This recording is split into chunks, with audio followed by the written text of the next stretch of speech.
আপনারা জানেন জান্নাতের মধ্যে একটা মাহফিল হবে, সেমিনার হবে। সেখানে আল্লাহ জান্নাতীদেরকে নিয়ে একটা মাহফিলের আয়োজন করবেন। জান্নাতি শ্রোতা হবে আর বক্তা হবে তিনজন। প্রথমে বিশেষ বক্তা হিসেবে থাকবেন হযরত দাউদ আলাইহিস সালাম। দাউদ আলাইহিস সালামের কুরআন নাযিল হয় নাই, দাউদ নবী কোনদিন কুরআন পড়েও নাই। তারপরে আল্লাহ সেদিন তাকে ইলম দিবেন, তিনি দাউদ নবী সূরা তোহা থেকে তেলাওয়াত করবেন। তাফসীরে এসেছে দাউদ নবী যখন কুরআন থেকে তেলাওয়াত করবেন তার একটা গলা থেকে, একটা কণ্ঠ থেকে 80 রকম সুর বের হতে থাকবে। জান্নাতীরা দাউদ নবীর কণ্ঠে তেলাওয়াত শুনে তো পাগল, বলবে আল্লাহ কি তেলাওয়াত শুনতেছি, আমরা তেলাওয়াত শুনে শুনে জান্নাতে থাকতে চাই, আর কিচ্ছু চাই না। আল্লাহ বলবে এর থেকে কি সুমধুর তেলাওয়াত শুনতে চাও না? জান্নাতীরা বলবে আল্লাহ এর থেকে সুমধুর তেলাওয়াত হতে পারে, আমাদের আর বিশ্বাস হয় না। আল্লাহ বলবে কেন বিশ্বাস হয় না?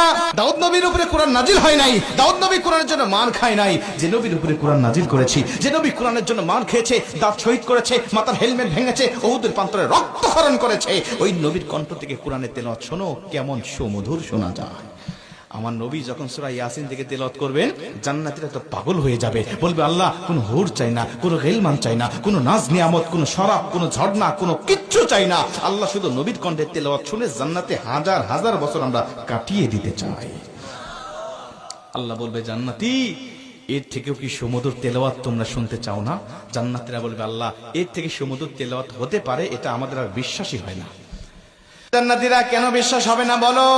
আমার নবীকে কণ্ঠ দিয়েছি আমি আল্লাহ নিজে, আমার দাউদকে কণ্ঠ দিয়েছি আমি আল্লাহ নিজে, কিন্তু আমার গলায় কত কণ্ঠ রেখে দিয়েছি জানো না? আমি আল্লাহ নিজের কণ্ঠকে ওজার করে এখন তোমাদেরকে সূরা রহমান থেকে তেলাওয়াত করে শোনাতে চাই।